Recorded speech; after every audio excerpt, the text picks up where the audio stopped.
Welcome to Talk with Claude. I'm Claude, your host. So I just came back from a walk with my son and our puppy.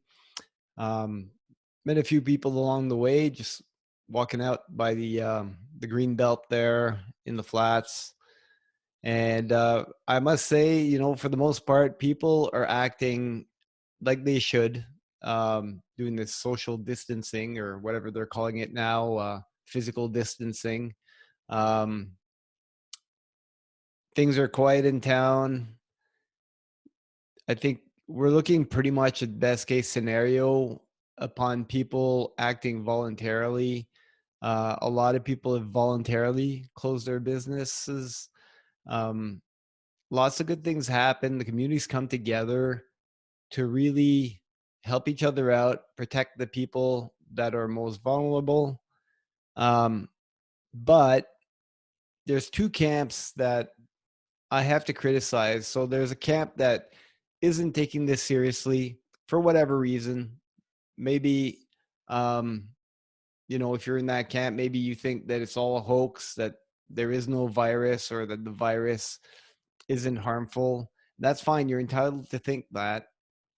But you have to realize right now there's another camp, and these people were unprepared for what's going on. They're completely panicked and they're willing to do anything for the feeling of safety. And that other camp, they'll go to great length and they will act either violently themselves, use violent words, or ask the government to act as a proxy for their violence. And that's the real problem right there. Okay? So, whatever you believe of this, um, don't exacerbate the situation. Don't, those kids that are putting up YouTube videos of them licking toilet bowls to prove that they're not afraid of the virus. I mean, how on earth should you even do that even in normal times, right? But see, this is what the government uses. The people who want to make a big power grab here out of this, and there are people who want to make a real power grab out of this. This is what they use. They'll use those two camps against each other. They'll focus the media on these very isolated situations. Because, listen, I walk around out there. People are mostly doing the right thing. People that are more vulnerable, older population, people with comorbidity factors, for the most part, they're keeping away. They're keeping isolated. There are some exceptions there as well, for sure. But for the most part, people are doing the right thing. But the media will focus on these occasional parties that people went to. And for the most part, those were like a week ago. um, they'll focus on stuff that people aren't doing right to create this outrage and to create this panic amongst the people who are panicked, who weren't prepared, who thought nothing could ever go wrong. When I was saying, you should be responsible for producing a little bit of food for you and your family yourself, garden, have some, hobby farm animals if you can, if you have a lot that allows you to do that. um, all these things, and people were like, yeah, we're in Canada, it's not Venezuela, it's not, you know the Great Depression, this can't happen here. And yet here we are. So those people are really panicked. They're the guys that were, running around and chasing down toilet paper and panicking over that. Because they just found out that maybe, having enough supplies and food for more than a day and a half at home maybe was never a good idea. Now everybody's playing catch up, which creates this bottleneck in the stores. All right. So the government plays the panicked against the careless and vice versa to justify putting in this martial law type government overreach. We're all running on very, very low data here. Okay. Yeah, you have the CDC and the WHO saying, well, this is what you have to do. There's no other, don't even talk about or think about anything else. But you have to understand they use science, but science is very politicized right now, has been for a while. Okay. There's also scientists that are looking at different things and questioning, and you should question, well, is this really the best way to go about it? Will the cure be worse than the disease? Okay. And I know a lot of people criticize Donald Trump for saying that, but I was saying that 3 weeks ago, seeing how things were going, because you have to ask that question. Now, like I said before, I'm not saying that you shouldn't do the social distancing. And if you are sick, for God's sakes, isolate yourself as much as possible. Don't spread it around. Um, but you know, there's reason to believe that, if the less at risk groups do keep working and keep going and transmit the disease amongst themselves, you could reach herd immunity much faster. And then that way, the people, the older, more vulnerable population that need to isolate themselves from that should, but the quicker we reach herd immunity by having this disease go around and working itself through and out of existence, the quicker they can come out of isolation, right? So there's definitely a cost benefit there. And um, to go to an extreme and start calling the police and start begging the government for this government overreach, closing down businesses all around the globe, um, you know, fines of $25,000 or jail for people that are together closer than 6 feet. And how do you apply that? How do they know that the two people that are closer than 6 feet aren't from the same family, aren't sleeping together, for God's sakes? Like, what is this really about? How much are we going to accept? How much cost are we going to accept? Like, I understand that there's a risk to the disease, but completely destroying the global economy, ruining people's lives. I mean, it's not, the economy isn't just some numbers on a screen. It's real people. It's real people's lives that are going to be impacted through this. So I really, really urge you, stop. If you're panicking about this, stop panicking. The truth is, the odds are that you are going to catch this. Whether you catch it now or later depends on how you act, how much you interact, how much care people take into not spreading, for sure. But it's not like you're going to avoid it altogether. Chances are, before it's all said and done, you'll be exposed to the disease. Okay. And that might be hard for people to hear because they think it's like the Black Plague and it's certain death. Even amongst the more vulnerable population, the odds are that you'll survive. Okay. Um, but if you are at risk, for sure, I mean, you should protect yourself as much as possible. And if you don't have to go out and you're not at risk, then, don't risk spreading it any faster than needs to be, because, obviously these same people that are now giving out trillions of dollars left and right to airlines, to corporations, to banks, they're bailing out apparently cities and states now. They're pulling out money out of nowhere. Well, they never had money for the healthcare system. They never had money for the stuff that, for some reason we had to tighten down and all that. But now apparently we can just create a bunch of money and fix the problem. Okay. Um, yeah, I can't imagine how that's going to work. If you think how printing money and throwing it all over the place is going to fix the problem, you write some comments down there. I want to read what your story is on that, because to throw money at um, corporations isn't going to create a cure. If people aren't going to work, then there's no productivity. So you're just inflating the market, right? And all these people, like, I don't know if anybody's cheering because the stock market's going back up after all this money printing and programs that they have to bail out everybody. But That's crazy. Okay, you can't fix a market by having a counterfeiter take over the entire market. All you're doing is pushing real people out of the trades, right? There's no more decision making. It's just then it's just numbers on a screen, and screw the rest of us who actually have to produce something to live. So what should be happening is this system should collapse, and it should basically lead to debt forgiveness, right?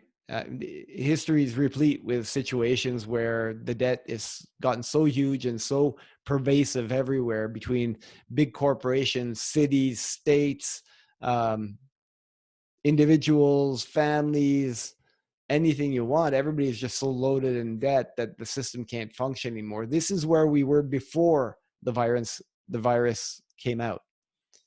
So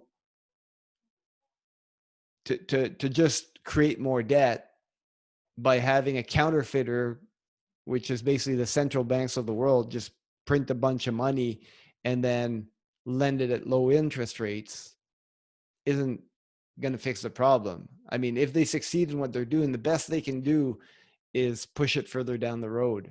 But I really don't know how much further down the road this can go. And so it brings me to what I've been seeing lately. People that were busy in this town skiing and having fun and working at their jobs, they're having this sudden awakening now because it's affecting them directly. And I kind of know what they're going through because I kind of went through it 10 years ago, and I know people that have gone through it 15, 20 years ago, realizing how vulnerable we actually are. So with everything I'm saying on this video, I'm not here to aggravate your anxiety. If that did cause you to awaken, congratulations, welcome to the club. I've seen people, went from um, being blissfully unaware of how the world works and how vulnerable they were to panic buying toilet paper, realizing that there's potential for food shortages, and now they're panic gardening. And I think it's actually great. But if you've never taken the time to garden before and you're doing this for the first time in such a panic state, you're going to make mistakes. It's good that we have social media, the internet. People can connect and learn really quick. I mean, like I said, I went through it 10 years ago. We reconfigured our garden several times, trying to figure out what works best, what doesn't work out here. And you just have to adjust. And our diet has changed quite a bit. For those of you who know me from my keto power fitness, means I'm, eating differently than I was 10 years ago for sure. And it's good that we can share. The other thing that's happening, people are going to learn about currency and banking, right? So I've seen Douglas Sproul put up a community barter Facebook group. I invite him to get in contact with me. I posted up renewing the communityexchange.org setup that we had under the name RAGSE, RAGSE. That's the Revelstoke Alternative Goods and Service Exchange. It's all online.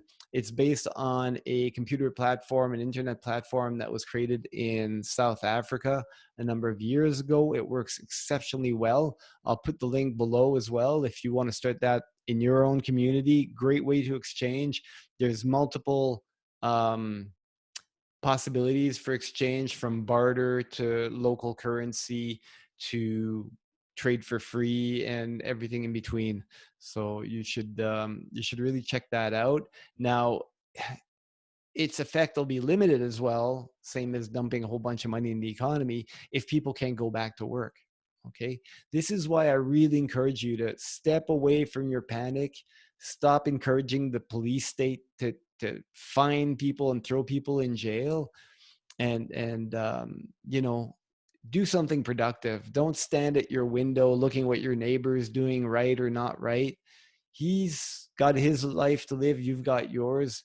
Do what's right for you. Try to build on what you can offer the community so we can work our way out of this, and that we come out on the other end better for it. Because I really think there's a potential for people to wake up and take responsibility for their lives if it's done right. What you don't want to do is beg the government to give you scraps and keep this system going. Okay? For us to move forward, it actually has to collapse. Okay? And that means a lot of pain, that means a lot of fear and uncertainty. But take a deep breath. Okay? Let's do it with me right now. Okay? You can do that a few times. I'll wait. Okay? See, the only thing that the government bailouts are doing right now, as they apply to individuals, they'll apparently in BC they're giving $500 per person to pay their rent, which will they pay to the landlord directly, and that allow the landlord potentially to pay back his mortgage to the bank, and then the bank can hope to be made whole between the mortgage being paid artificially by the government and their bailout being given by the government as well. And we're all going to just print money out of nowhere and pretend nothing happened. Is that the plan? Really? Because that's not going to work, right?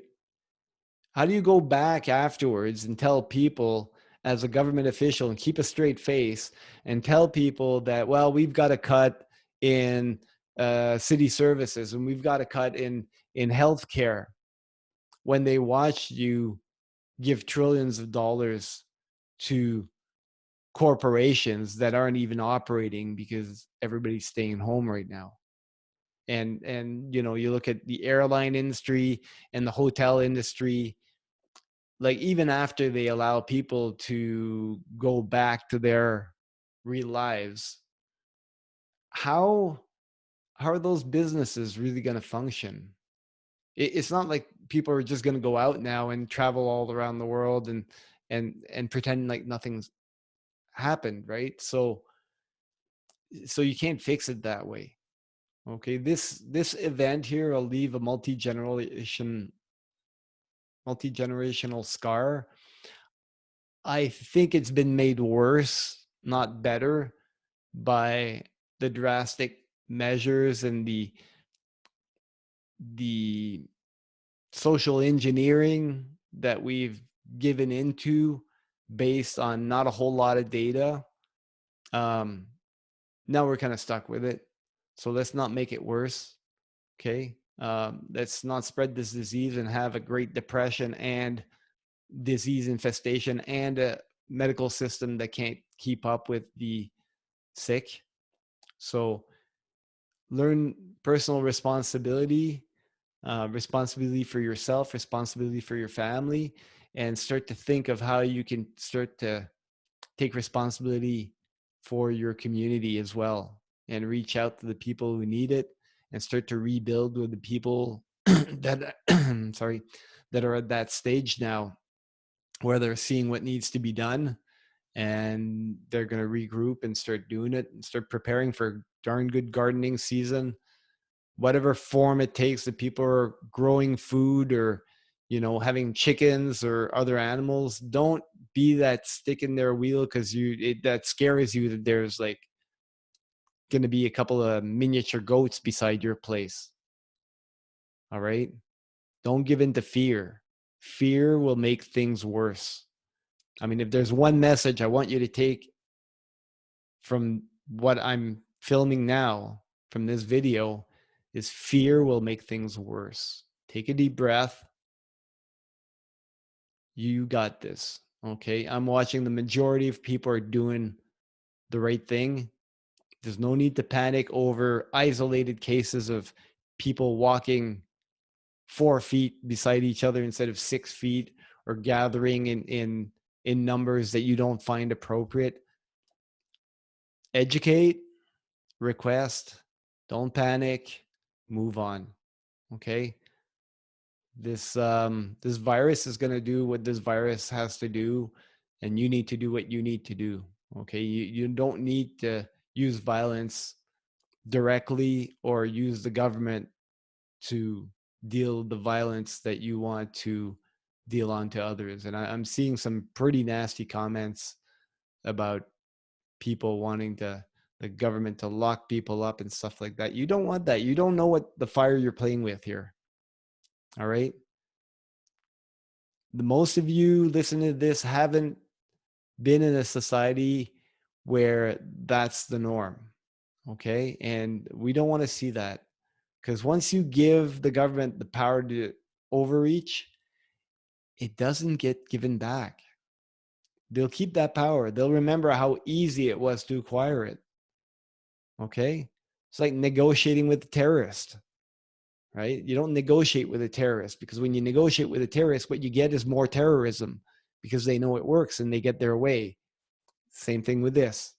So I encourage everyone to voluntarily stay distant physically, get in contact through the internet, through the phone, call your loved ones, get creative, and don't panic, and don't ask for more violence here. We don't want to make it worse. Okay? You guys take care, and we'll talk to you soon.